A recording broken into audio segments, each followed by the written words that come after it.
Do you remember those warnings that Republicans wouldn't stop at overturning Roe v. Wade? Well, that wasn't hyperbole. The GOP got greedy and is now trying to ban IVF, at least in Texas. The Austin Chronicle reports that Texas Republicans have adopted a new party platform calling on lawmakers to, quote, protect fetal life from destructive practices such as IVF and commercial surrogacy, end quote, during next year's legislative session.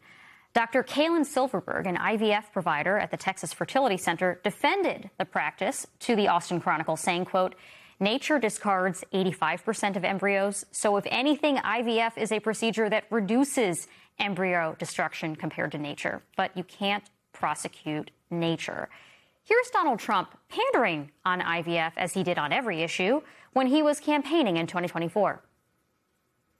Under the Trump administration, your government will pay for, or your insurance company will be mandated to pay for, all costs associated with IVF treatment, fertilization for women, IVF treatment. Because we want more babies, to put it very nicely. A little bit of a cognitive dissonance there. Joining us now to discuss is Michelle Goodwin, constitutional law and global health professor at Georgetown Law School. She is the author of Policing the Womb, Invisible Women and the Criminalization of Motherhood. Professor Goodwin, if restrictions like the one that is being contemplated in Texas were to go into effect, who would be affected? Well, this would be, this would be LGBTQ couples. This would be individuals who are heterosexual couples but happen to be infertile. You know, about 20 to 30% of pregnancies will end in miscarriage or stillbirth. And so there are couples that have very fragile reproductive health, and they would like to be able to create families, or they're gay individuals who would like to be able to create families, and IVF has been very helpful for those couples to be able to do so. There are couples that have experienced multiple miscarriages, which can be incredibly fraught emotionally and psychologically. And so they seek IVF as an opportunity to try to build family. And what this measure seeks to do is to take that away. Now, let's be clear, there are Republicans who actually very much support this, Republican voters who support IVF, that is. And what we see is part of an anti-abortion movement, one that supports replacement theory, this fear that somehow America will become more black and brown. And it's a sense of wielding power to create families in ways that are seemingly old-fashioned, right? And that just is not consistent with where we are as a nation. It's really quite backwards what is being sought in Texas.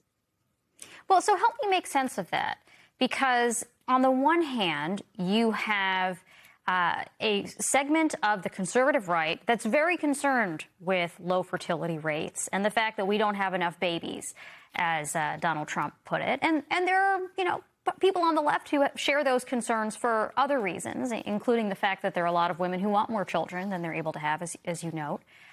What do you think this debate over access to fertility care really tells us about this conversation that's going on in the political right about who has access to the tools necessary to create a family or expand their family? Well, if only there were a sensible conversation about it, because there are certainly questions to be asked with regard to IVF. It's very expensive. It actually has a very high failure rate.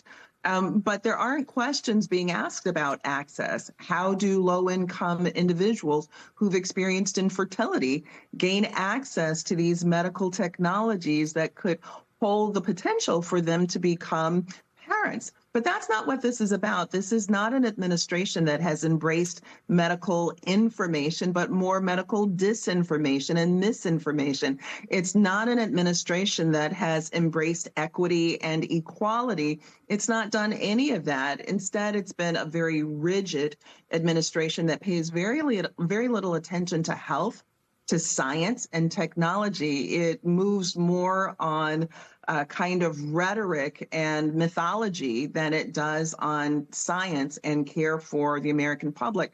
I mean, let's be clear, we could have a very important conversation about these technologies, the ways in which they work and also the ways in which they don't work. But that's not what's being proposed in Texas, and that's not part of the discourse of this administration.